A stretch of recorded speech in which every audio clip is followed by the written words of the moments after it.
اعوذ باللہ من الشیطان الرجیم بسم اللہ الرحمن الرحیم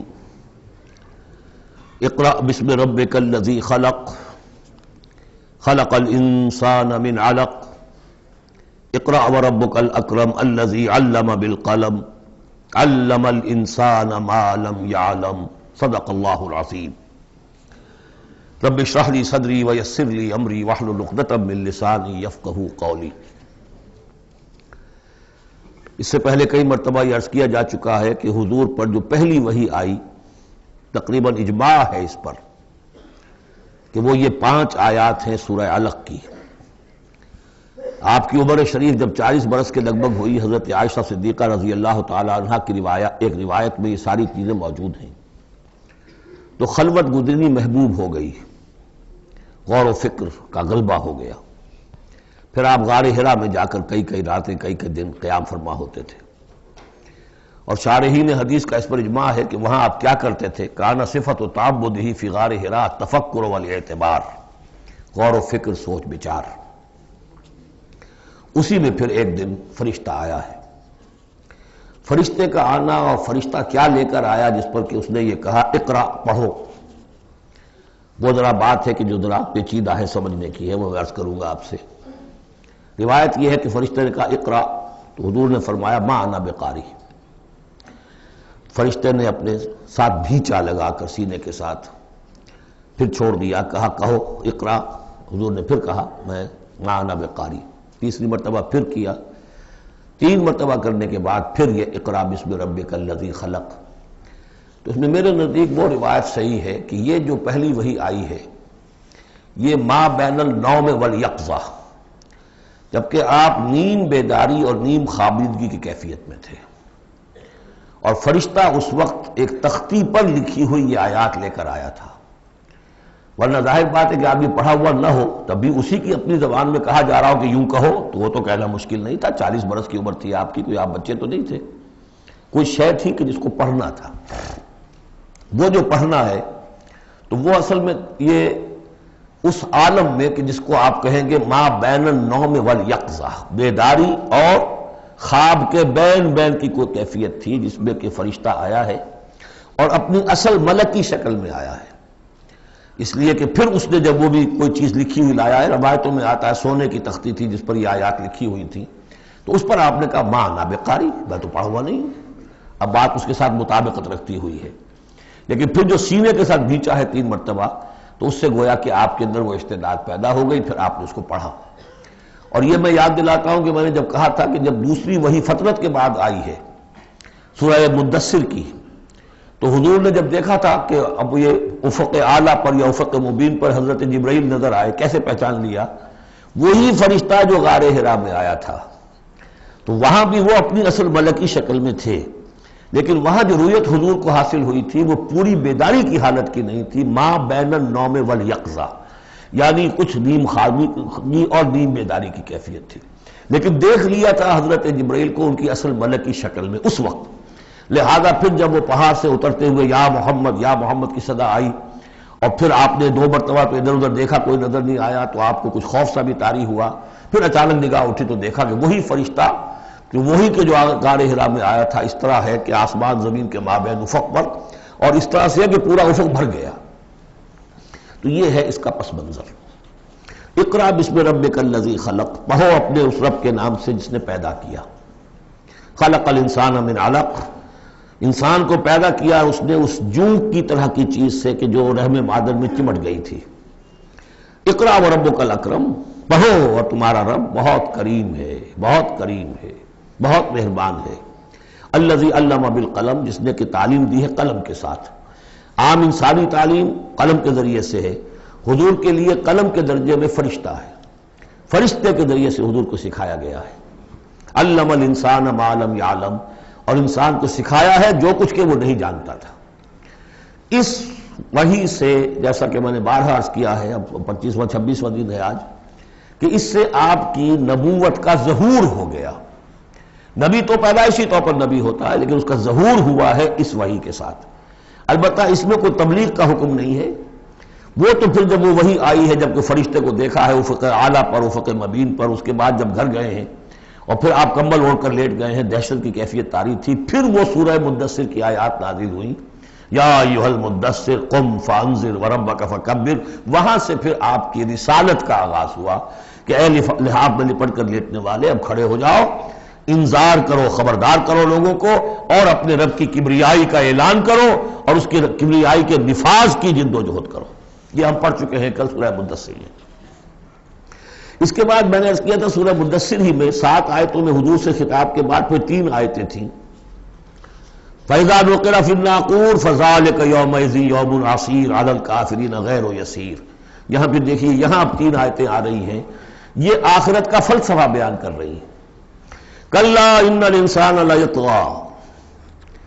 کوئی نہیں، انسان طغیانی پر، سرکشی پر، زیادتی پر، ظلم پر، تعدی پر آمادہ ہو ہی جاتا ہے. کیوں ہو جاتا ہے؟ وہی حساس اور ذہین آدمی جو بیٹھا غور کر رہا ہے کہ یہ کیا ہو رہا ہے معاشرے میں، کیوں ظلم ہو رہا ہے، کیوں تعدی ہو رہی ہے، کیوں غلط روی لوگوں نے اختیار کی ہے. ہو جاتا ہے انسان. کیوں ہو جاتا ہے؟ الراہ استغنا، وہ اپنے آپ کو دیکھتا ہے کہ اس پر پکڑ کوئی نہیں. انگارہ زبان پر رکھوں گا تو جل جائے گی، جھوٹ بولوں گا کچھ بھی نہیں ہوگا، اگر میں کہیں زہر کھاؤں گا مر جاؤں گا، حرام کا مال کھاؤں گا کچھ نہیں ہوگا. کہ یہ دنیا جو ہے یہ فزیکل لاز پر چل رہی ہے، یہاں مورل لاز جو ہے آپریٹو نہیں ہے. اخلاقی قوانین ہے تو صحیح موجود، انسان کے نفس میں ہے، یہ اچھائی یہ برائی، لیکن دنیا جو چل رہی ہے اس میں ان اخلاقی قوانین کا کوئی دخل نہیں ہے. وہ صرف فزیکل لاز پر چل رہی ہے. آگ جلا دے گی اور جھوٹ سے کچھ بھی نہیں ہوگا، چھانا بھی نہیں ہوگا. اور آپ نے اگر کہیں پر سنکھیا کھا لیا تو مر جائیں گے، اور آپ حرام خوری جتنی چاہے کرتے جائیں کچھ نہیں ہوگا. یہ جو ہے کہ moral law is not operative, جبکہ فزیکل لا آپریٹو ہے. اس وجہ سے انسان جو ہے سرکشی پر، تعدی پر آمادہ ہو جاتا ہے. اب اس کا علاج کیا ہے؟ ان الی ربک الرجعی. یہ عقیدہ کہ تمہیں اپنے رب کی طرف لوٹ کر جانا ہے، حساب کتاب ہوگا، جواب دہی ہوگی. یہ یقین اگر دل میں بیٹھ جائے تو سیلف سینسر ہو جائے گا اس کے اپنے اندر. کوئی کام ایسا نہ کروں جس کی جواب دہی نہ کر سکوں. جانا ہے گویا کہ حل جو ہے اس پورے معاملے کا، کسی معاشرے میں اخلاقی زوال آ چکا ہو تو صرف ایک ہے، اور وہ ہے آخرت کا یقین اگر ہوگا کہ ہر چیز کی جواب دہی ہوگی، حساب کتاب ہوگا. جس نے کوئی ذرے کے ہم بدل نیکی کمائی ہوگی وہ اس کو موجود پائے گا، اور ذرے کے ہم وزن بدی کمائی ہوگی. وَمَنْ يَعْمَلْ مِثْقَالَ ذَرَّةٍ خَيْرًا يَرَهُ وَمَنْ يَعْمَلْ مِثْقَالَ ذَرَّةٍ شَرًّا يَرَهُ. جب تک یہ نہیں ہوگا، واقعہ یہ ہے کہ انسان جو ہے ظلم، تعدی، جہاں کہیں بھی ہاتھ پڑ سکتا ہے کوئی نہ کوئی غلط حرکت کرے گا. اب اس کے بعد تیسرا حصہ وہاں تھا ولید بن مغیرہ سے متعلق، اور یہاں تیسرا حصہ جو ہے وہ متعلق ہے ابو جہل کے. ارایت الذی ینہا، کیا تم نے دیکھا اس شخص کو کہ جو روکتا ہے، عبدا اذا صلی، ہمارے ایک بندے کو جبکہ وہ نماز پڑھتا ہے. یہ کچھ ظلم اور زیادتی ہوئی ہے 2 مختلف مراحل پر. 2 واقعات تو ہمیں ایسے ملتے ہیں کہ حضور کو نماز سے روکا گیا اور آپ کو ایذا پہنچائی گئی اور کوئی غیر معمولی واقعہ نہیں ہوا. ایک مرتبہ حضور صلی اللہ علیہ وسلم سجدے میں تھے تو بیٹھے ہوئے تھے دور پہ کچھ وہ جو ابو جہل اور اس کے ساتھی. انہوں نے کہا کہ کوئی ہے ذرا جو فلاں جگہ پر اونٹ ذبح ہوا، اس کی اوجڑی پڑی ہوئی ہے، وہ اوجڑی لا کے محمد کی گردن پہ رکھ دو جب یہ سجدے میں جائے. تو حضور سجدے میں گئے تو وہ اوجڑی لا کے، اونٹ کی اوجڑی بری ہوئی وہ لا کے رکھ دی. تو آپ سر نہیں اٹھا پا رہے تھے. پھر حضرت فاطمہ کو معلوم ہوا، وہ آئی ہیں دوڑتی ہوئی، پھر انہوں نے وہاں سے اس کو ہٹایا ہے. اور تو اس وقت ایک زیادتی یہ کی گئی، اس وقت کوئی غیر معمولی واقعہ نہیں ہوا، یعنی کہیں اللہ تعالیٰ نے پکڑا نہیں اسے. ایک موقع پر یہ ہے کہ حضور نماز پڑھ رہے تھے تو وہ آیا، اس نے آپ کی گردن کے اندر چادر ڈال کر اس کا ایک پھندا سا بنا کے کھینچا کہ آپ کی آنکھیں ابل پڑی. لیکن تیسرا واقعہ آتا ہے کہ ایک موقع پر حضور صلی اللہ علیہ وسلم نماز پڑھ رہے تھے تو اس نے ڈانٹا اور کہا کہ محمد میں نے تمہیں منع کیا مت نماز یہاں پڑھا کیا کرو. اور وہ پھر آگے بڑھا کوئی اقدام کرنے کے لیے، پھر پیچھے ہٹ گیا. لوگوں نے کہا کیا ہوا؟ تو کہا کہ مجھے اپنے اور محمد کے درمیان ایک کھائی نظر آئی جس میں کوئی پروں والی مخلوق تھی اور وہ میری تکہ بوٹی کرنے کو تیار تھی. اس سے خوف کھا کر وہ پیچھے ہٹ گیا. تو مجھے جہاں تک محسوس ہوتا ہے وہ یہ ہے کہ جب تک تو حضور کو ابو طالب کی پروٹیکشن حاصل تھی، اس وقت تک کا معاملہ تو پہلے 2 واقعات ہیں. لیکن پھر جب آپ آئے ہیں اور طائف سے واپس آئے ہیں اور اللہ تعالیٰ کی طرف سے خصوصی پروٹیکشن آپ کو ملی ہے، اس کے بعد کا واقعہ وہ ہے کہ جس کا کہ یہاں تذکرہ ہو رہا ہے. ارایت الذی ینہا، کیا تم نے دیکھا اس شخص کو جو روکتا ہے عبدن ہمارے ایک بندے کو اذا صلی جبکہ وہ نماز پڑھتا ہے، ارایت ان کان علی الہدی، کیا تم نے غور کیا اگر وہ شخص ہوتا ہدایت پر، یہی ابو جہل ہدایت کے راستے پر کاربند ہوتا، او ہمارا بالتقوی، یہ ہمت والا آدمی ہے، جرت والا آدمی ہے، بخیل نہیں تھا، اس نے یہی کہا تھا کہ بنی ہاشم نے اگر لوگوں کو غریبوں کو کھانے کھلائے ہم نے ان سے بڑھ کر کھلائے، ابھی تک تو ہم کندھے سے کندھا ملا کر آ رہے، وہ بخیل نہیں تھا، پھر جری تھا، بہادر تھا، میدان جنگ میں گیا ہے، لیڈ کیا ہے لشکر کو اپنے، اور جب گردن کاٹنے لگے تھے تو کہا تھا ذرا نیچے سے کاٹنا تاکہ نیزے کے اوپر چڑھاؤ گے تو معلوم ہو کہ اونچی گردن ہے کسی سردار کی گردن ہے۔ تو یہ چیزیں اس کے اندر تھیں، مرد میدان تھا، لیکن یہ ہے کہ وہ جو صدق بالحسنی والے معاملے پہ آ کے مار کھا گئے۔ لیکن یہ کہ اگر یہی شخص ایمان لے آیا ہوتا، ہدایت پر ہوتا، تقویٰ کی تعلیم دیتا، تو آپ سمجھیے پھر کیا ہوتا، گویا کہ ایک اور عمر فاروق مل گیا ہوتا اس امت کو۔ بالکل ان کی شخصیتوں کے اندر بڑا پیرلل انداز ہے۔ حضرت عمر بھی لڑنے بھڑنے والے آدمی، کشتیاں کرنے والے آدمی، ادھر سے جا رہے ہیں اس کو دھکا دے رہے ہیں، اس ملاد کے آدمی تھے، لیکن یہ کہ بہرحال ان میں وہ شیر موجود تھی کہ بخل نہیں اور بزدلی نہیں۔ ان دو چیزوں کے بعد جو ہے پھر یہ کہ تصدیق بالحسنی کے لیے اللہ تعالیٰ نے ایک راستہ کھول دیا ان کے لیے، تو ان کے وہ عمر فاروق بن گئے، اس لیے کہ دعا کی تھی محمد رسول اللہ نے۔ ارایت ان کذب وتولی، کیا تم نے سوچا کہ اس نے جو جھٹلایا ہے، منہ موڑ لیا ہے، الم یعلم بان اللہ یرا، کیا یہ جانتا نہیں کہ اللہ دیکھ رہا ہے؟ کلا لئن لم ینتہ، ہرگز نہیں، اگر یہ باز نہ آیا، لنسفعا بالناصیہ، ہم گھسیٹیں گے اس کی چوٹی کے بال پکڑ کر، ناصیۃ کاذبۃ خاطئہ، یہ پیشانی کہ جو خطا کار ہے، جھوٹی ہے، فلیدعو نادیہ، تو بلا لے وہ اپنی پارٹی کے لوگوں کو، بلا لے اپنی مجلس کے لوگوں کو، ہم نشینوں کو، سندعو الزبانیہ، ہم بلا لیں گے جہنم کے فرشتوں کو، کلا لا تطعہ واسجد واقترب، اے نبی آپ اس کی بات نہ مانیے، آپ سجدہ کیجئے اور اللہ سے قریب ہو جائیے۔ بسم اللہ الرحمن الرحیم، انا انزلناہ فی لیلۃ القدر، یہ دیکھیے ربط بڑا عمدہ چلا آ رہا ہے، پہلی وحی کے فوراً بعد ہم نے اتارا ہے اس کو لیلۃ القدر میں، اور کوئی عجب نہیں کہ آج لیلۃ القدر ہو، اس لیے کہ سعودی عرب کے حساب سے، امارات کے حساب سے آج 27ویں شب ہے، اور پاکستان کے شمالی علاقوں کے حساب سے بھی آج 27ویں شب ہے۔ یہ جو معاملہ ہے قمری راتوں کا، اسی لیے یہ کہا گیا ہے کہ لازم نہیں ہے کہ وہ طاق راتیں ہی ہوں، آخری عشرے میں تلاش کرو، ہاں زیادہ امکان جو ہے وہ طاق میں ہے، اور وہ ایک 27ویں میں ہے، لیکن وہ 27ویں میرا اپنا گمان یہ ہے کہ وہ 27ویں مکہ اور مدینہ کا 27ویں ہے اس کے حساب سے، واللہ اعلم۔ انا انزلناہ فی لیلۃ القدر، اور ہم پڑھ چکے ہیں پہلے، انا انزلناہ فی لیلۃ مبارکہ، وما ادراک ما لیلۃ القدر، کیا تم جانتے ہو کیا ہے لیلۃ القدر؟ لیلۃ القدر خیر من الف شہر، وہ لیلۃ القدر 100 مہینوں سے بہتر ہے۔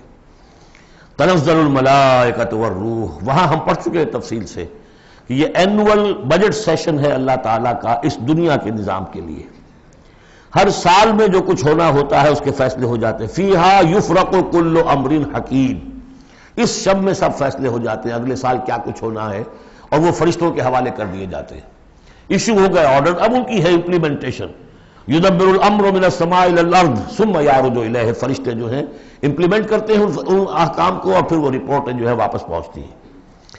تو اسی رات میں قرآن مجید کے نزول کا آغاز ہوا، تنزل الملائکۃ والروح فیہا باذن ربہم، اس رات میں اترتے ہیں فرشتے بھی، اور الروح روح الامین، روح القدس، وہ کہ چونکہ ان کا ذکر عام طور پہ علیحدہ اس لیے کیا جاتا ہے جو اب 2 دفعہ پڑھ چکے ہیں، علمہ شدید القویٰ ذو مرۃ فاستویٰ، تو ان کی خاص شان ہے فرشتوں میں کہ مطاع ہیں، مطاع ثم امین، ان کے سردار کی حیثیت رکھتے ہیں۔ تو تنزل الملائکۃ والروح فیہا باذن ربہم، اپنے رب کے حکم سے، من کل امر، ہر امر، جو سارے فیصلے ہو چکے ہوتے ہیں اس ایک آئندہ سال کے، ان کے بارے میں جو ہے ان کو احکام دے دیے گئے ہوتے ہیں، فیہا یفرق کل امر حکیم، یہ ہم وہاں پڑھ چکے ہیں۔ سلام، اور یہ رات جو ہے اللہ تعالیٰ نے پھر اس کی برکات ایسی رکھی ہیں کہ اگر اس میں کوئی شخص جو ہے اللہ کا خاص طور پر عبادت گزار بندہ جو ہے اس سے دعا کرے تو اللہ تعالیٰ اس دعا کو قبول کرتا ہے، عبادت کا جو اجر و ثواب ہے وہ اس ایک شب کا وہ 1000 مہینوں کے اجر و ثواب سے بڑھ جائے گا۔ ہی حتی مطلع الفجر، یہ فجر کے طلوع ہونے تک یہ رات ہے۔ اب اس کے بعد یہ ایک سورت جو آ رہی ہے، اس کے بارے میں عام طور پر آپ کو لکھا ہوا مل جائے گا کہ یہ سورہ جو ہے یہ مدنیہ ہے، لیکن یہ کہ یہ اکثر سورتوں کے بارے میں یہ جو آخری ہیں، ہر قرآن مجید میں کوئی نہ کوئی ایک رائے تو لکھی ہے، لیکن جب تفصیل دیکھتے ہیں تو بہت سی آراء ہیں اس میں، یہ کوئی ایک رائے نہیں ہوتی۔ میں نے جب تحقیق کی ہے تو حضرت عائشہ صدیقہ رضی اللہ تعالی عنہ کے قول کے مطابق یہ سورت بھی مکی ہے، مدنی نہیں ہے۔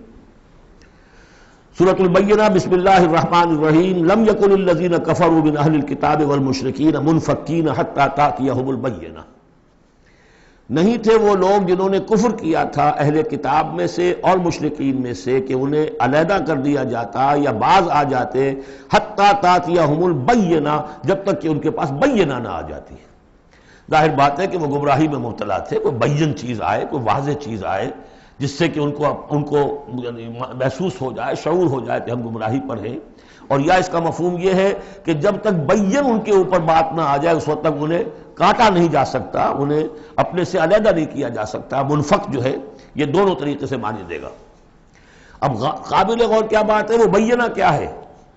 رسول من اللہ یتلو صحفا مطہرۃ فیہا کتب قیمہ، ایک رسول اللہ کی جانب سے جو تلاوت کرتے ہیں پاکیزہ اوراق کی، اور وہ فیہا، ان اوراق میں کیا ہے؟ بڑی مضبوط کتابیں لکھی ہوئی ہیں، احکام ہیں اللہ کے۔ کتاب کا لفظ خاص طور پر میں بتاتا آیا ہوں آپ کو کہ یہ احکام شریعت کے لیے آتا ہے۔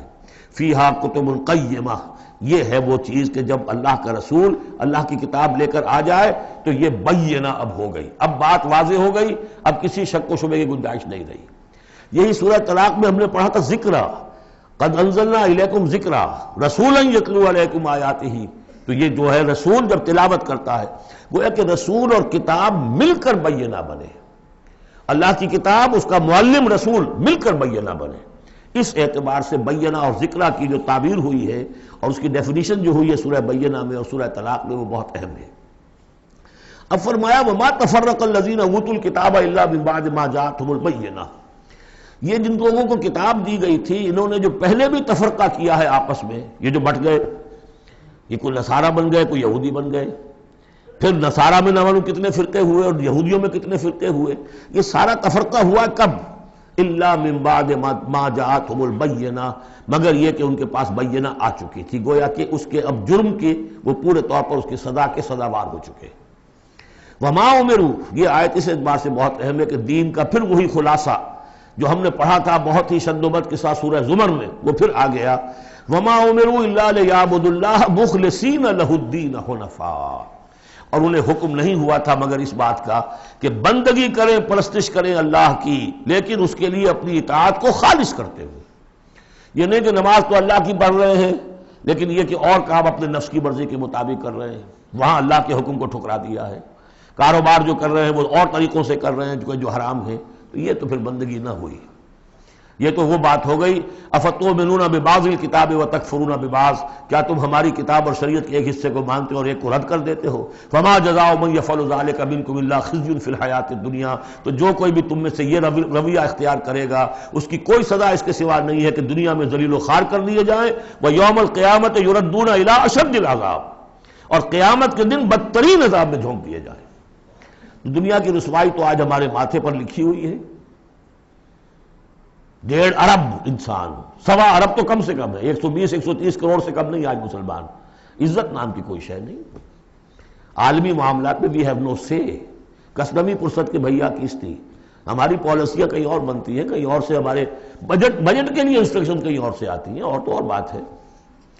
تو وما امروا الا لیعبدوا اللہ مخلصین لہ الدین حنفاء، یکسو ہو کر پوری زندگی اللہ کے قانون کے تحت ہوگی تو پھر عبادت قبول ہوگی، ورنہ یہ جو ہے کہ کچھ اللہ کو دو اور کچھ قیصر والا قیصر کو دو، خدا والا خدا کو دو، یہ اسلام میں قابل قبول نہیں۔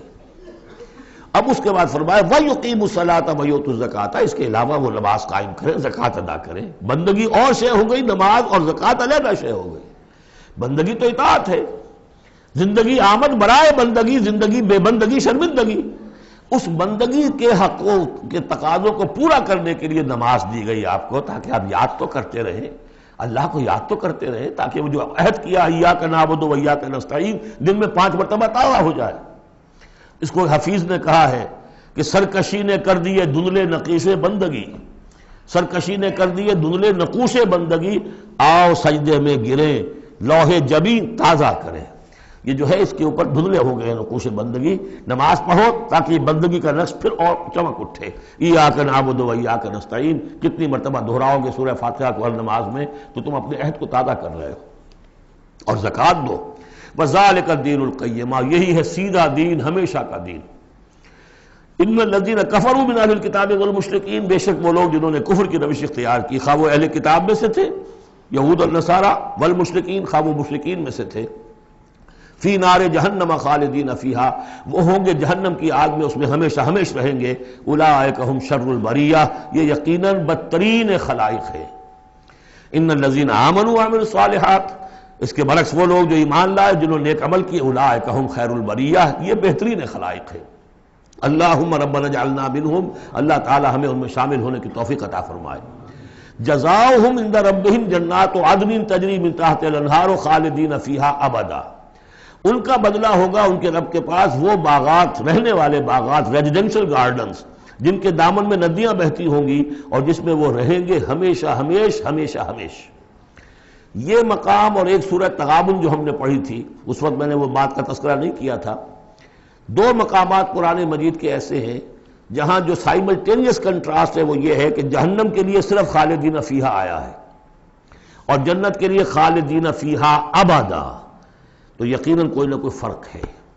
ویسے جہنم کے لیے بھی قرآن میں دوسرے مقامات پر ابدا بھی آیا ہے اور پھر سارا کچھ، لیکن جہاں کنٹراسٹ آ جائے جو فوری ہو، تو یہ جو سائملٹینیس کنٹراسٹ کے حوالے سے، چنانچہ اسی بنیاد پر امت کے دو بڑی عظیم شخصیتوں کی رائے یہ ہے کہ جہنم ابدی نہیں ہے، ایک وقت میں آ کے کھوکھلی ہو جائے گی، ختم ہو جائے گی۔ یا تو وہ جہنمی وہ ہوں گے کہ جن میں خیر کا سرے سے کوئی ایلیمنٹ ہی نہیں، انہیں جلا کر راکھ کر دیا جائے گا، معدوم ہو جائیں گے، جیسے حیوانات معدوم ہو جائیں گے۔ اور اگر کوئی خیر کا ایلیمنٹ ہے تو جیسے بھٹی میں چڑھا کر دھو کر کپڑا نکال لیا جاتا ہے، ایسے ہی وہ ان کی روح جو ہے وہ نکال لی جائے گی اور وہ پھر جنت میں پہنچ جائیں گے۔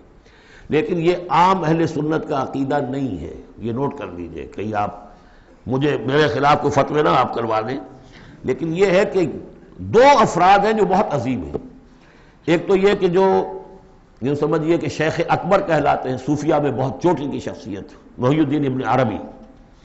دوسرے وہ شخص کہ جو ہر اعتبار سے محی الدین ابن عربی سے بہت شدید اختلاف کرتے ہیں، بہت شدید اختلاف، امام ابن تیمیہ، اور جو یوں سمجھیے کہ سلفی جو المسلک جو لوگ بھی ہیں دنیا میں، ان کے نزدیک سب سے بڑے امام جو ہیں، سب سے بڑے عالم وہ امام ابن تیمیہ ہے رحمۃ اللہ علیہ، ان کی رائے بھی یہی ہے۔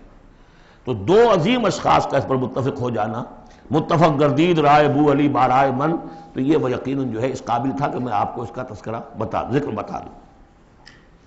رضی اللہ عنہم، یہ لوگ جو ہیں وہ لوگ کہ ان الذین آمنوا وعملوا الصالحات اولئک هم خیر البریہ جزاؤہم عند ربہم جنات عدن تجری من تحتہا الانہار خالدین فیہا ابدا رضی اللہ عنہم ورضوا عنہ، اللہ تعالیٰ ان سے راضی ہو گیا اور وہ اس سے راضی ہو جائیں گے۔ جب جائیں گے وہاں تو اللہ تعالیٰ وہ کچھ دے گا کہ راضی ہو جائیں گے۔ ذالک لمن خشی ربہ، یہ ان کے لیے ہے جو اپنے رب سے ڈرتے رہے۔ اللہم ربنا اجعلنا منہم، اللہم ربنا اجعلنا منہم۔ سورۃ الزلزال، اس کے بارے میں بھی اختلاف ہے کہ یہ مکی ہے یا مدنی ہے، میرے نزدیک مکی ہے 100%۔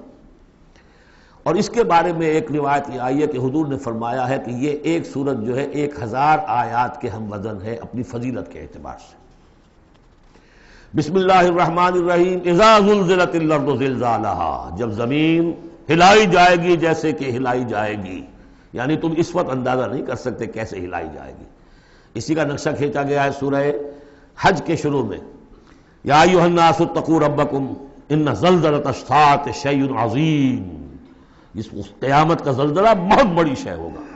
یوم ترونھا تذہل کل مرضعۃ عما ارضعت وتضع کل ذات حمل حملها وتری الناس سکارى وما هم بسکارى ولکن عذاب اللہ شدید۔ میں ترجمہ نہیں کر سکتا، صرف یاد کرا رہا ہوں جو حضرات شریک رہے ہیں ترجمے میں۔ تو اذا زلزلت الارض زلزالها واخرجت الارض اثقالها، اور زمین اپنے سارے بوجھ نکال کر پھینک دے گی۔ انسان دفن ہوں گے، چاہے دفن ہو چاہے کہیں سمندر میں غرق ہوئے ہو، آخر ان کے اجزاء کہاں گئے؟ اسی زمین میں ہے۔ سمندر کی تہہ میں بھی تو زمین ہی ہے، کیا ہے؟ اسی زمین میں یہیں سے نکلے تھے ان کے جسم، منہا خلقناکم وفیہا نعیدکم ومنہا نخرجکم تارۃ اخری۔ وہ اپنے بوجھ نکال کے فارغ ہو جائے گی۔ وقال الانسان ما لها، انسان کہے گا اسے کیا ہوا، یہ کیا حالات ہو گئے، کیا صورت بنی ہے۔ یومئذ تحدث اخبارہا، اس دن یہ زمین اپنی خبریں سنائے گی بھی کہ یہ حضرت انسان میری پیٹھ پر سوار ہو کر کیا حرکتیں کرتا رہا ہے، اس کی خبر بھی دے گی۔ جیسے کہ فرمایا گیا سورہ حامیم السجدہ میں، ہمارے اپنے ہاتھ ہمارے خلاف گواہی دیں گے، ہمارے اپنے پاؤں ہمارے خلاف گواہی دیں گے، ہماری اپنی جلدیں اور کھالیں ہمارے خلاف گواہی دیں گی، اور ہم کہیں گے گھبرا کر کہ لما شہدتم علینا، تم نے ہمارے خلاف کیوں گواہی دی، تم تو ہمارے عضو ہو۔ اور وہ کہیں گے انطقنا اللہ الذی انطق کل شیء، آج ہمیں بھی اللہ نے زبان دے دی، اس نے سب کو زبان دی تھی۔ تو یہ زمین بھی اپنے احوال سنائے گی۔ بِأَنَّ رَبَّكَ أَوْحَىٰ لَهَا، یہ اس لیے کہ اس کے رب نے اسے حکم دیا ہوگا، اس کی وحی اسے آ گئی ہوگی۔ یومئذ یصدر الناس اشتاتا، یہ اشتاتا وہی لفظ آ گیا شتا، ان سعیکم لشتا، تم اگرچہ انسان ہو، سبھی نظر آ رہے ہو انسان، لیکن یہ کہ تمہاری سعی و جہد کے رخ بالکل مختلف ہے۔ فاما من آتا واتقى وصدق بالحسنى فسنيسره لليسرى واما من بخل واستغنى وكذب بالحسنى فسنيسره للعسرى۔ یہاں فرمایا وہ چیز اب وہاں ظاہر ہو جائے گی، یومئذ یصدر الناس اشتاتا، لوگ علیحدہ علیحدہ ہو جائیں گے، لیروا اعمالهم، تاکہ انہیں ان کے اعمال دکھا دیے جائیں۔ یہ اعمال نامہ ہے، کوئی ایک ہی بٹن دبے گا کسی اس بڑے جائنٹ کمپیوٹر کا جو اللہ نے رکھا ہوا ہے اپنے ہاں، وہ آپ کی پوری فلم اور آپ کا ایک ایک لفظ جو ہے موجود ہے۔ فَمَن يَعْمَلْ مِثْقَالَ ذَرَّةٍ خَيْرًا يَرَهُ، تو جس کسی نے ذرے کے ہم وزن بھی کوئی نیکی کمائی ہوگی وہ اسے اپنے سامنے موجود پائے گا۔ وَمَن يَعْمَلْ مِثْقَالَ ذَرَّةٍ شَرًّا يَرَهُ، اور جس کسی نے نیکی بدی کی ہوگی ذرے کے ہم وزن وہ سامنے۔ اب ذرہ کسے کہتے تھے عربی زبان میں؟ آپ نے شاید کبھی دیکھا ہو کہ یہ چونٹیاں ہوتی ہیں، ان چونٹیوں کے بھی انڈے ہوتے ہیں، ان انڈوں سے جو بچہ نکلتا ہے وہ ذر کہلاتا ہے۔ اب ظاہر بات ہے کہ ہر زبان کے اندر کسی شے کے لیے، چھوٹی چیز حقیر چیز کے لیے ان کی اپنے آبزرویشن سے وہ چیز لی جاتی ہے۔ جیسے میں نے فتیلہ، کہ کھجور کی ناف میں جو لگا ہوا ہوتا ہے چھوٹا سا ایک تاگا سا، وہ فتیلہ ہے۔ نقیرہ وہ کیا ہے؟ تل۔ تو جو چیزیں بھی ان کے ہاں تھی مطلب چھوٹا، ذرے سے مراد ہے کہ سب سے چھوٹی شے۔ فَمَن يَعْمَلْ مِثْقَالَ ذَرَّةٍ شَرًّا يَرَهُ، اس کا نقشہ ہم دیکھ چکے ہیں سورہ کہف میں، جب وہ اعمال نامہ رکھا جائے گا، وَوُضِعَ الْكِتَابُ فَتَرَى الْمُجْرِمِينَ مُشْفِقِينَ مِمَّا فِيهِ وَيَقُولُونَ يَا وَيْلَتَنَا مَا لِهَذَا الْكِتَابِ لَا يُغَادِرُ صَغِيرَةً وَلَا كَبِيرَةً إِلَّا أَحْصَاهَا وَوَجَدُوا مَا عَمِلُوا حَاضِرًا، جو کیا ہوگا موجود ہوگا۔ یہ چار صورتیں جو زلزال سے شروع ہوئی ہیں یہ ایک مزاج کی ہیں، اس میں وہی آخرت کا انذار بہت ہی یعنی بالکل جس کو کہا جائے کہ دو ٹوک انداز میں۔ سورۃ العادیات، بسم اللہ الرحمن الرحیم، والعادیات ضبحا فالموریات قدحا فالمغیرات صبحا فاثرن به نقعا فوسطن به جمعا۔ یہ پانچویں اور آخری صورت ہے اس اسلوب کی جو صافات سے شروع ہوا تھا، والصافات صفا فالزاجرات زجرا، پھر آئی والذاریات ذروا، اور پھر اس کے بعد آئی والمرسلات عرفا، پھر آئی والنازعات غرقا، اور یہ آخری ہے والعادیات ضبحا۔ اور ان قسموں کے بارے میں بھی اجماع ہے، ان کے معنی میں کوئی اختلاف نہیں ہے۔ وہ گھوڑے کے جو دوڑتے ہیں ہانپتے ہوئے، قسم ہے ان گھوڑوں کی، یا گواہ ہیں وہ گھوڑے جو دوڑتے ہیں ہانپتے ہوئے۔ فالموریات قدحا، پھر وہ اپنے سموں سے چنگاریاں نکال رہے ہوتے ہیں، جب وہ کسی پتھر کے ساتھ ٹکراتے ہیں تو چنگاری نکلتی ہے۔ فالموریات قدحا فالمغیرات صبحا، اور پھر وہ الصبح in the small hours of the morning جا کر غارت گری کرتے ہیں۔ یہ عربوں کا جو کلچر تھا، ان کی جو تہذیب تھی، لوٹ مار، اور لوٹ مار کے لیے ان کا وقت مقرر تھا small hours of the morning, جبکہ بہت سکون سے لوگ سوئے ہوئے ہیں، ٹھنڈی ٹھنڈی ہوا چل رہی ہوتی ہے، بہت ہی مریض کو ساری رات بھی اگر نیند نہ آئی ہو تو اس وقت آ جاتی ہے، وہ وقت ایسا ہوتا ہے۔ اس میں جاتے تھے وہ برق رفتاری کے ساتھ گھوڑوں پر جا کر لوٹ مار کیا، قتل کیا، اور پھر بھاگے وہاں سے۔ یہ ان کا عام جو ہے کلچر ہے، لیکن اس میں استعمال کون ہو رہا ہے؟ گھوڑا۔ اچھا، یہ گھوڑا جو ہے پھر ان کی جنگوں میں بھی استعمال ہوتا تھا، جبکہ آمنے سامنے جنگیں ہیں، وہ جنگوں کے اندر جاتا تھا، حالانکہ اس کی تو کسی سے لڑائی نہیں ہے، وہ صرف اپنے مالک کی وفاداری کر رہا ہے، جو اسے کچھ کھلا دیتا ہے، کوئی دانہ ڈالتا ہے، کوئی کبھی اس کے جو ہے وہ مالش کر دیتا ہے، اس کا اتنا وفادار ہے کہ فرمایا فالمغیرات صبح، فَأَثَرْنَ بِهِ نَقْعًا، اور پھر جا کر وہ گرد اٹھاتا ہوا دوڑ کر جاتا ہے، فَوَسَطْنَ بِهِ جَمْعًا، اور جمعیت کے اندر گھس جاتا ہے۔ آپ کو معلوم پچھلی زمانوں میں کیا ہوتا تھا، لے کر نیزہ اور یا کوئی اور شے جو ہے وہ سوار گھوڑے کو لے کر دوڑا ہے، کس میں؟ دشمن کے اندر صفوں میں گھس رہا ہے، اور تیر آ رہا ہے، گھوڑا مر رہا ہے، ہوتا ہے، تلوار لگی ہے، گھوڑا مر گیا ہے۔ تو گھوڑا یہ رسک کیوں لے رہا ہے؟ یہ ہے اصل میں اس صورت کی جو اصل مرکزی بات ہے، محض یہ بات، انسان جو اس کا مالک ہے اس کا خالق نہیں ہے، صرف یہ ہے کہ اسے دانہ ڈالتا ہے، اسے گھر پہ باندھتا ہے، اس کی سیوا کرتا ہے۔ اس صرف دانہ دینے اور سیوا کرنے پر اس کے اندر اتنی وفاداری ہے کہ وہ اپنے مالک کی ذرا سی ایڑ کی تھوڑی سی اس کا اشارہ ہوتا ہے اور ہوا کی طرح بات کرتا ہے، جہاں اس کو حکم ہوتا ہے وہ دوڑتا ہے، اپنی جان جوکھوں میں ڈالتا ہے۔ اب فرمایا ان الانسان لربہ لکنود، لیکن یہ انسان اپنے رب کا بڑا ناشکرا ہے۔ وہ جو کھلاتا ہے، پلاتا ہے، رزق دیتا ہے، جو خالق ہے، یہ وفاداری اللہ کے لیے انسان میں نہیں۔ کتے کی وفاداریاں دیکھو، گھوڑوں کی وفاداریاں دیکھو، ان میں کتنی وفاداری ہوتی ہے۔ والعادیات ضبحا فالموریات قدحا فالمغیرات صبحا فاثرن بہ نقعا فوسطن بہ جمعا ان الانسان لربہ لکنود۔ کنٹراسٹ، ایک اس کا طرز عمل ہے، ایک اس انسان کا طرز عمل ہے۔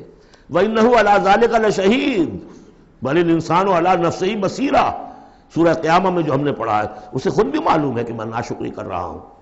وَإِنَّهُ لِحُبِّ الْخَيْرِ لَشَدِيدٌ، لیکن یہ مال اور دولت کی محبت میں بہت شدید ہو جاتا ہے، مال اور محبت کی دولت کی وجہ سے حرام حلال کی تمیز ہٹا دیتا ہے، حالانکہ اس کا نفس ملامت کرتا ہے۔ لا اقسم بیوم القیامہ ولا اقسم بالنفس اللوامہ، وہ اللہ تعالیٰ کی نشانیوں میں سے ایک نشانی ہے انسان کے اپنے اندر۔ افلا یعلم اذا بعثر ما فی القبور، تو کیا اسے یہ معلوم نہیں ہے کہ جب زمین میں جو کچھ ہے، قبروں میں جو کچھ ہے، تلپٹ کر دیا جائے گا، انہیں نکال لیا جائے گا، وحصل ما فی الصدور، اور جو کچھ ان کی سینوں میں چھپا ہوا ہے وہ بھی نکال لیا جائے گا۔ ان ربہم بہم یومئذ لخبیر، یقیناً اس دن ان کا رب ان سے پوری ان کی باتیں جو ہیں ان سے باخبر ہوگا، ان کی خبر لے لے گا اور ان سے حساب کتاب لے لے گا۔ اللہم ربنا حاسبنا حسابا یسیرا، ان صورتوں کے آخر میں یہ دعا، اللہ تعالی ہم سے آسان حساب لیجو۔ سورۃ القاریہ، یہ وہ انداز ہے الحاقہ ملحاقہ والا۔ بسم اللہ الرحمن الرحیم، القاریہ ملقاریہ وما ادراک ملقاریہ، وہ کھڑکھڑانے والی، وہ کیا ہے وہ کھڑکھڑانے والی؟ قرع کہتے ہیں دروازے پر آ کر زور زور سے کچھ مکے مار رہا ہے دروازہ کھلوانے کے لیے، کسی نے سنا نہیں ہے، مار رہا ہے، قارع، قرع یہ ہے۔ القاریہ، جب وہ آئے گی قیامت تو گویا کہ اس پوری دنیا کو کھڑکھڑائے گی۔ ملقاریہ وما ادراک ملقاریہ، یوم یکون الناس کالفراش المبثوث، جس دن انسان ایسے ہوں گے جیسے پتنگے ہوتے ہیں بکھرے ہوئے۔ وتکون الجبال کالعہن المنفوش، اور پہاڑ ایسے ہو جائیں گے جیسے روئی یا اون ہو دھنکی ہوئی۔ فاما من ثقلت موازینہ، تو پھر جن لوگوں کے نیکیوں کے پلڑے بھاری ہوں گے۔ اصل میں دو شکلیں ہیں میزان کی، ایک میزان ہوتی ہے ترازو جس کے دو پلڑے ہیں، ایک ہے سپرنگ بیلنس، وہ ایک ہی پلڑا ہے اس کے اندر، تو وہ تو اس کے اندر جو بھی سپرنگ ہے وہ بتاتا ہے کہ یہ اس کا وزن کتنا ہے۔ تو دو رائے ہیں، ایک تو یہ ہے کہ موازین سے مراد یہ کہ صرف نیکی کا وزن کیا جائے گا اور دیکھا جائے گا وہ ریکویزٹ لیول تک ہے یا نہیں، تو اس کی جو موزون ہے نیکیوں کے موازین، وہ اگر بھاری ہے ایک معیار ہوگا، اور معیار بھی ہوگا ہر شخص کا انڈیویجول، لا نکلف اللہ نفسا الا وسعہا۔ اگر اس کے اپنے شاکلہ، اس کے اپنے جینز، اس کے اپنے جو بھی ماحول کے اثرات تھے، ان سب کی رعایت کرنے کے باوجود ایک مطلوبہ مقدار تک نیکی کا عنصر نکل آیا، فَأَمَّا مَنْ ثَقُلَتْ مَوَازِينُهُ فَهُوَ فِي عِيشَةٍ رَاضِيَةٍ، وہ ہوگا بڑے عیش کی زندگی میں جس میں اس کے لیے رضا ہی رضا ہے، راضی رہے گا، ہمیشہ جو ہے اس کی زندگی جو ہے خوشی پر ہوگی، خرم۔ وَأَمَّا مَنْ خَفَّتْ مَوَازِينُهُ، جس کے وہ نیکیوں کے پلڑے جو ہے ہلکے ہوئے، فَأُمُّهُ هَاوِيَةٌ، تو اس کا ٹھکانہ ہے ایک گڑھا، وَمَا أَدْرَاكَ مَا هِيَ، اور جانتے وہ گڑھا کیا ہے؟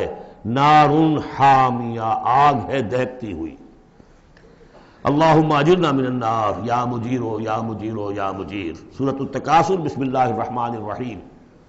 الہاکم التکاثر، تمہیں غافل کیے رکھتی ہے بہتات کی طلب، اور چاہے اتنا مال ہے، اتنی دولت ہے کہ 10 نسلوں کے لیے کافی ہو جائے، لیکن یہ کہ انسان کی طبیعت اس سے بڑھتی نہیں، اور چاہے بڑے میاں کی ٹانگیں قبر میں لٹکی نظر آ رہی ہوں دنیا کو، لیکن وہ دولت کی حرص ختم نہیں ہوتی۔ الہاکم التکاثر، تمہیں یہ کثرت اور یہ غافل کیے رکھتی ہے، حتی زرتم المقابر، یہاں تک کہ تم قبروں تک پہنچ جاتے ہو، اس وقت تک یہ بات ختم نہیں ہوتی۔ یعنی یہ حوث جو ہے انسان میں، دولت کی لالچ اور دولت کی محبت، اس کو بھرتی ہے تو قبر کی مٹی سے وہ بھری جاتی ہے، کسی اور مقدار سے دنیا میں یہ حوث نہیں بھرتی۔ اور یہ سورہ حدید کی وہ آیت یاد کر لیجئے، اعلموا انما الحیات الدنیا لعب ولہو وزینۃ وتفاخر بینکم وتکاثر فی الاموال والاولاد، وہ آخری سٹیج ہے انسانی زندگی کی، اور یہ ختم موت تک ختم نہیں ہوتی۔ کلا سوف تعلمون، کوئی نہیں، اس وقت تمہیں معلوم ہو جائے گا، حقیقت کھل جائے گی۔ ثم کلا سوف تعلمون، پھر کوئی بات نہیں، ابھی تم رہو اس غفلت میں، اس بدہوشی میں رہو، کوئی بات نہیں۔ ثم کلا سوف تعلمون، حقیقت ایک دن آئے گا کہ وہ برہن ہو کر سامنے آ جائے گی۔ جیسے سورہ جمعہ میں پڑھا تھا ہم نے کہ اے نبی سے کہہ دیجئے کہ اگر تم موت سے بھاگ رہے ہو تو موت خود آ کر تم سے ملاقات کر لے گی، تم چاہے نہ بھی چاہو وہ تو آ جائے گی، تو وہ حقائق تم پر آپشن ہو جائیں گے۔ یہ بالکل ایسے ہی ہے جیسے کہ آخری پارے کی پہلی سورت، عما یتساءلون عن النبأ العظیم الذی هم فیہ مختلفون کلا سیعلمون ثم کلا سیعلمون کلا لو تعلمون علم الیقین، کوئی نہیں، کاش کہ تم جان جاتے یقین والا علم، یہ یقینی علم ہے، کاش کہ ہو جاتا۔ اب اس پر جو ہے ہمارے بعض حکماء نے علم الیقین، عین الیقین اور حق الیقین کے 3 درجے قائم کیے۔ علم الیقین، آپ نے کہیں دیکھا دھواں ہے، آپ نے کہا آگ لگی ہے، حالانکہ آپ نے آگ دیکھی نہیں ہے، کسی دلیل سے، استدلال سے آپ نے انفر کیا ہے کہ آگ نکلی، یہ علم الیقین ہے۔ عین الیقین، آپ نے جا کر دیکھ لیا آنکھ سے کہ آگ لگی ہوئی ہے، اب یہ اور یقین پختہ ہو گیا۔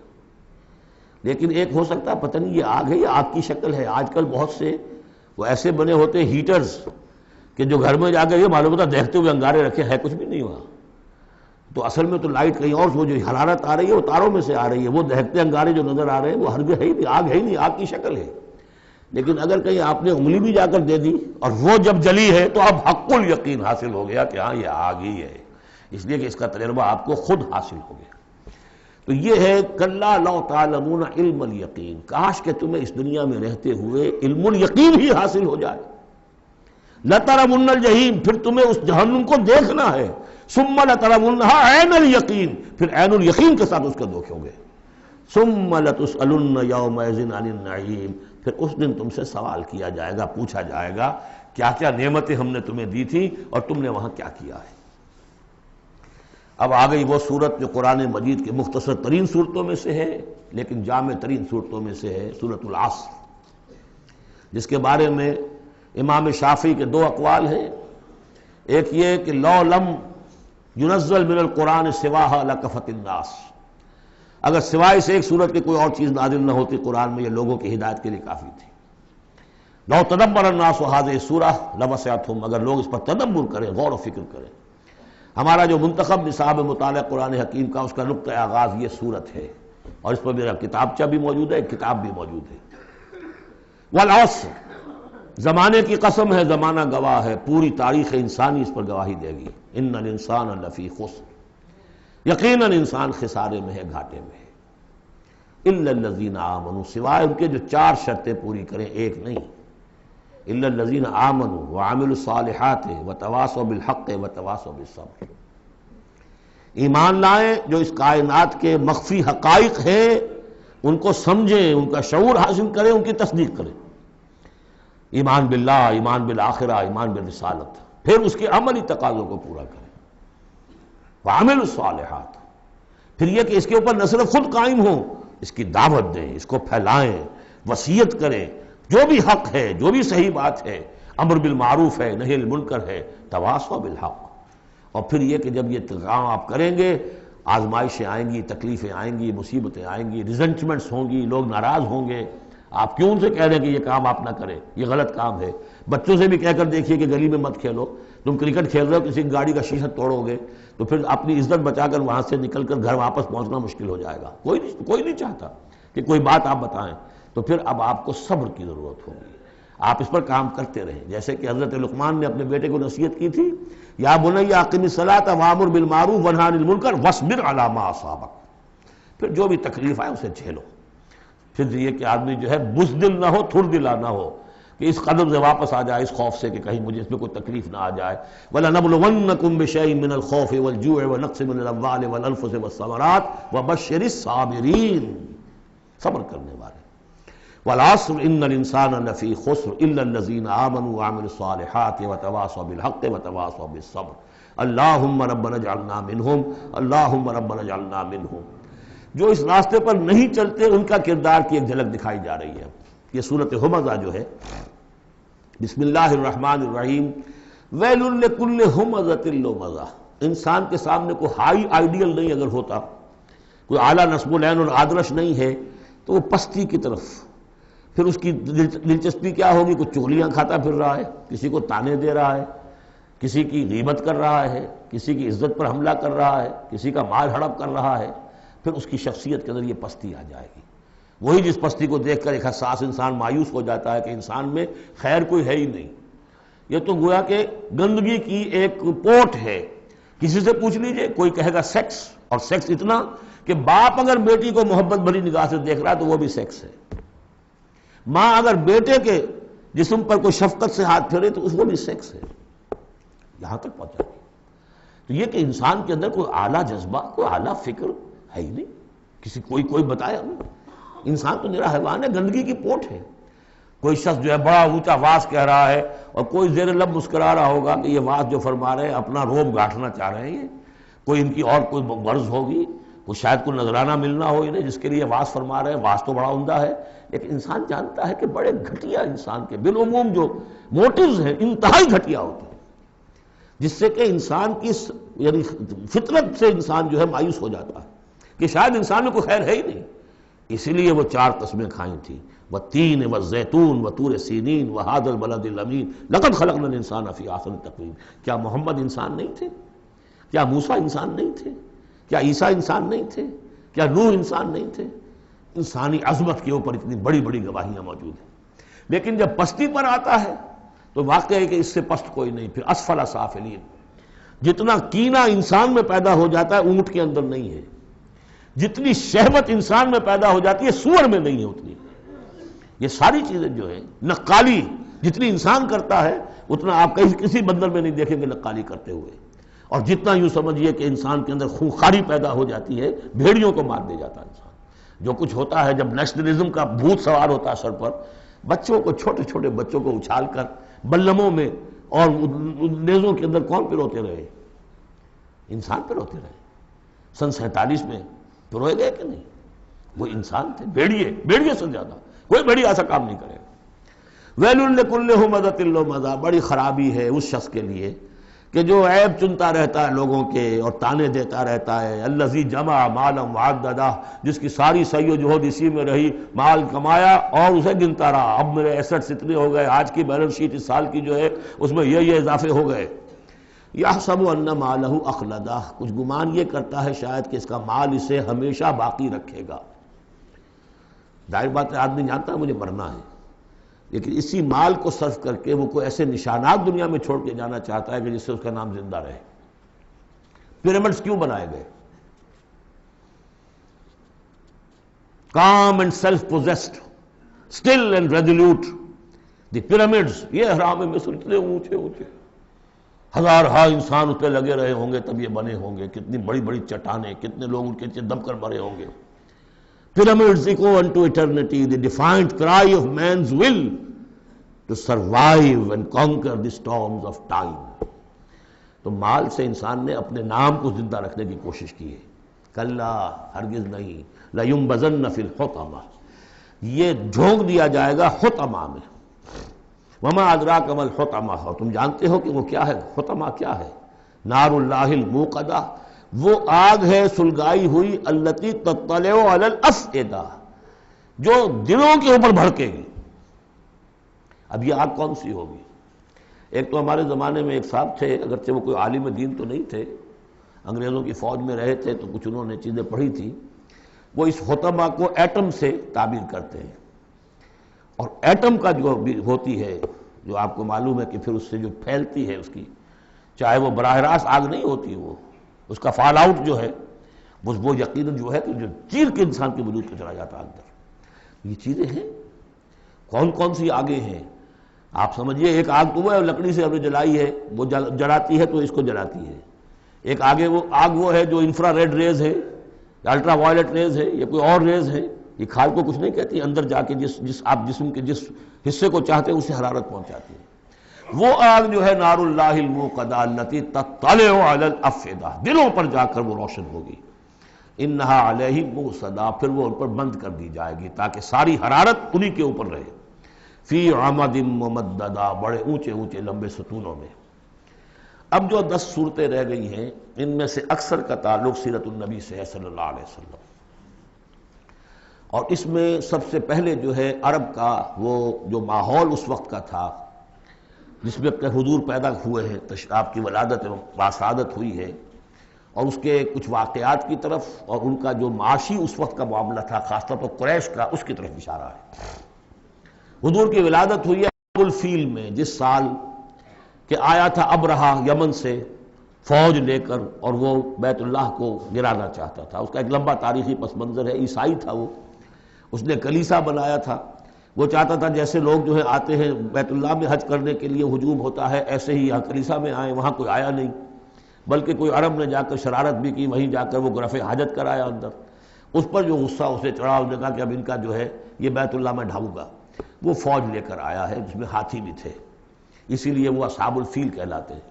لیکن اللہ تعالیٰ نے اپنے اس گھر کی حفاظت فرمائی معجزانہ طریق پر۔ چھوٹے چھوٹے پرندے بھیجے ہیں جو سمندر کی طرف سے غول کے غول آئے، اور ان کے چونچوں میں اور ان کے پنجوں میں چھوٹے چھوٹے کنکر تھے، لیکن وہ کنکر جب وہ اوپر سے آ رہا ہے تو وہ گولی کا کام کرتا ہے، اس کی جو ویلوسٹی ہے اور مومنٹم جو بنتا ہے اس کا اوپر سے گرنے کی وجہ سے، تو اس نے گولیوں کا کام کیا اور پوری فوج جو ہے تہس نہس ہو گئی۔ الم تر کیف فعل ربک باصحاب الفیل، کیا تم نے دیکھا نہیں کیا حشر کیا تمہارے رب نے ان ہاتھی والوں کا؟ الم یجعل کیدہم فی تضلیل، کیا اس نے ان کی تمام تدبیروں کو اور جو داؤ انہوں نے لگایا تھا بیکار اور غیر مؤثر نہیں کر دیا؟ وارسل علیہم طیرا ابابیل، اور ان پر بھیج دیے جھنڈ کے جھنڈ اڑتے ہوئے جانوروں کے، پرندوں کے، ترمیہم بحجارۃ من سجیل، جو ان کو رمی کرتے تھے۔ یہ رمی کی یادگار در حقیقت اسی کی ہے جو حج میں جا کے کی جاتی، ترمیہم رمی، وہ ان کو مارتے تھے بحجارۃ من سجیل، کنکریاں، وہی کنکریاں، سنگ گل، یہ معرب ہے فارسی سے، وہ چھوٹی کنکریاں جو ریت کی بنی ہوتی ہیں۔ کہیں اگر صحرا میں ہلکی سی بارش ہو جائے تو ایک ایک قطرے کے ساتھ تھوڑی سی جس کا ریت مل جائے گی، پھر اس پر دھوپ پڑی اور وہ پک گئے، وہ کنکریاں کہلاتی ہیں سنگ گل، مٹی کی کا بنا ہوا پتھر، وہ کنکریاں ہیں کہ جو ماری گئی ہیں۔ فجعلہم کعصف مأکول، پھر انہوں نے کر دیا انہیں ایسا جیسے کہ بھس جو کہ کھایا گیا ہو۔ جانوروں کے آگے آپ نے چارہ ڈالا، وہ کھا لیا، پھر کوئی کچھ پڑا رہ جاتا ہے ادھر ادھر، اس طرح کا کر دیا، ان کا نام و نشان مٹا دیا۔ اور یہ سن ہے جس میں کہ حضور کی پیدائش ہوئی ہے۔ بعض لوگوں کا بعض روایات سے معلوم ہوتا ہے کہ 50 دن بعد، اور بعض کا کہنا یہ کہ نہیں عین اسی دن ولادت ہوئی ہے حضور کی صلی اللہ علیہ وسلم۔ تو یہ ایک اہم واقعہ تھا سیرت النبی کے، گویا کہ آپ کے عین ولادت سے گویا کہ جو متصل ہے۔ سورۃ قریش، بسم اللہ الرحمن الرحیم، لإلاف قریش إیلافہم رحلۃ الشتاء والصیف فلیعبدوا رب ھذا البیت الذی اطعمہم من جوع وآمنہم من خوف۔ قریش کو مانوس رکھنے کے لیے اللہ نے ان کے دلوں میں محبت ڈال دی، رحلۃ الشتاء والصیف، سفر کی سردیوں میں بھی اور گرمی میں بھی۔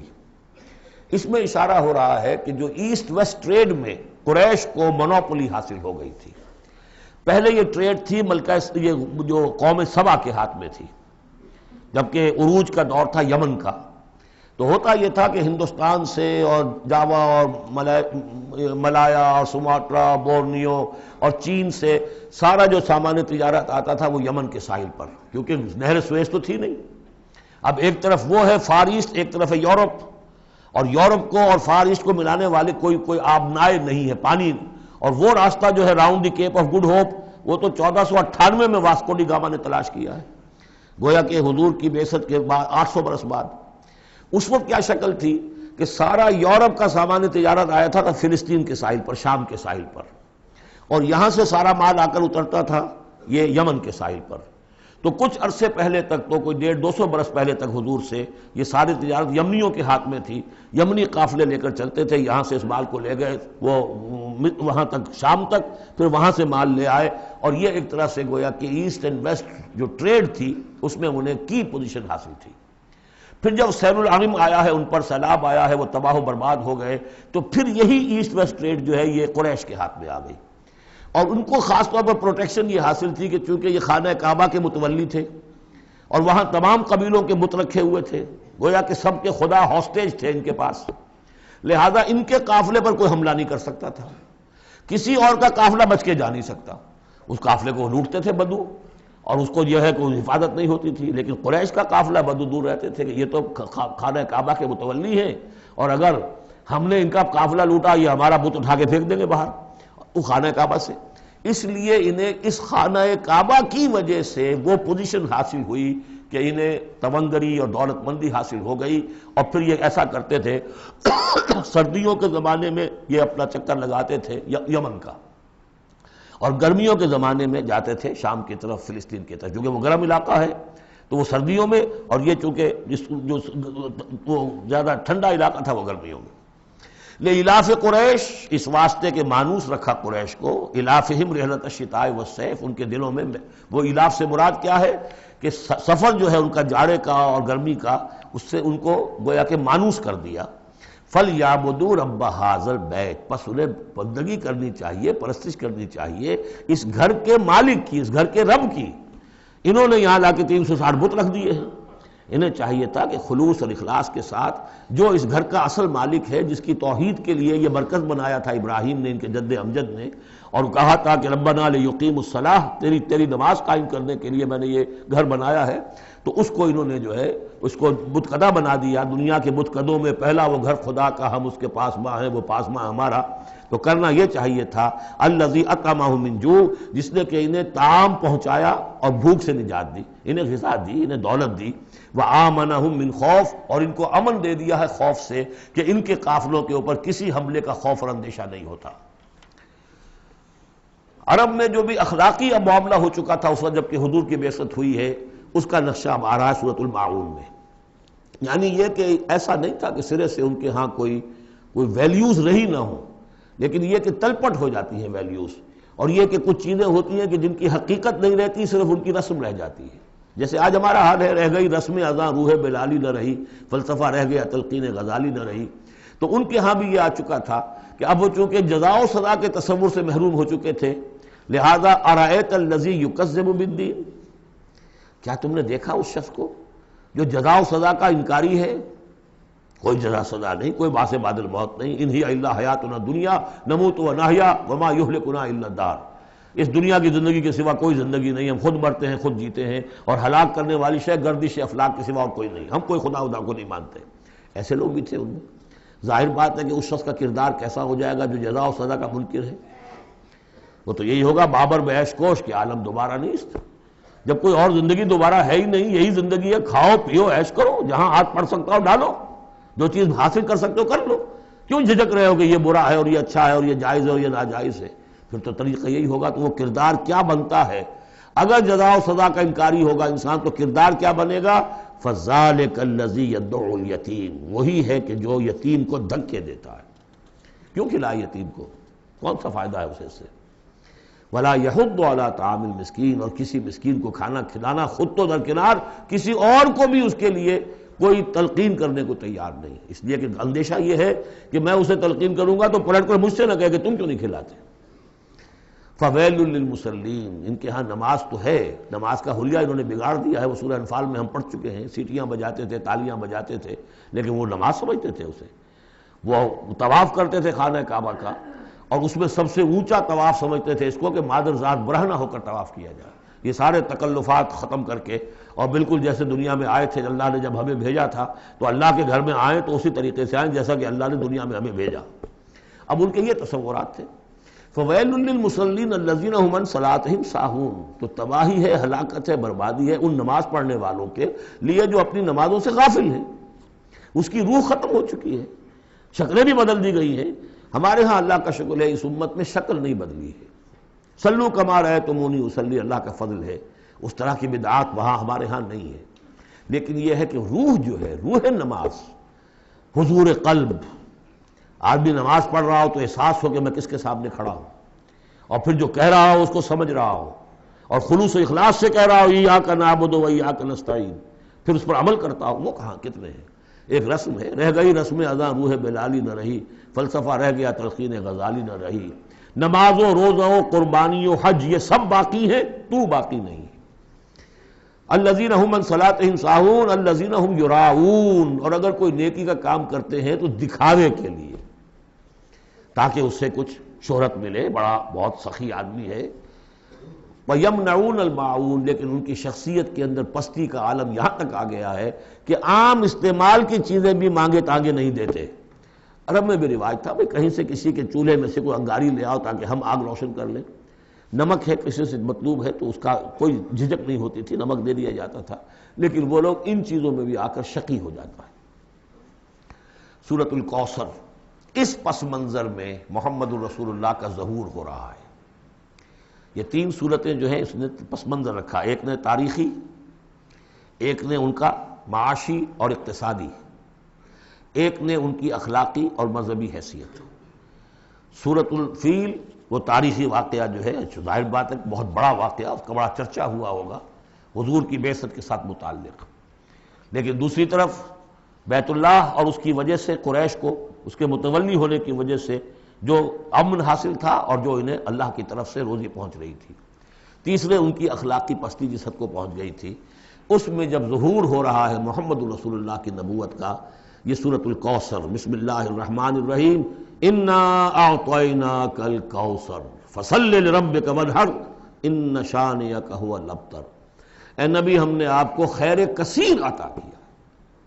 اس خیر کثیر میں یوں تو یہ کہ حوض کوثر وہ بھی اسی میں شامل ہے، لیکن یہ کہ اس پر آپ کو 25-30 قول مل جائیں گے۔ قرآن سب سے بڑا خیر کثیر ہے، بہت بڑا خیر کثیر۔ حکمت، ومن یؤت الحکمۃ فقد اوتی خیرا کثیرا، جس کو حکمت اور دانائی دے دی گئی اس کو تو خیر کثیر دے دیا گیا۔ تو ہم نے آپ کو وہ سب کچھ عطا کر دیا ہے، اور محتاط کے ساتھ عطا کر دیا ہے، جو انسان کی انسانیت کے لیے، اس کے لیے یوں سمجھیے کہ ترہ امتیاز بن سکتا ہے۔ فصل لربک وانحر، پس اپنے رب کے لیے نماز پڑھا کیجئے اور نحر کیجئے، اونٹ قربان کیا کیجئے۔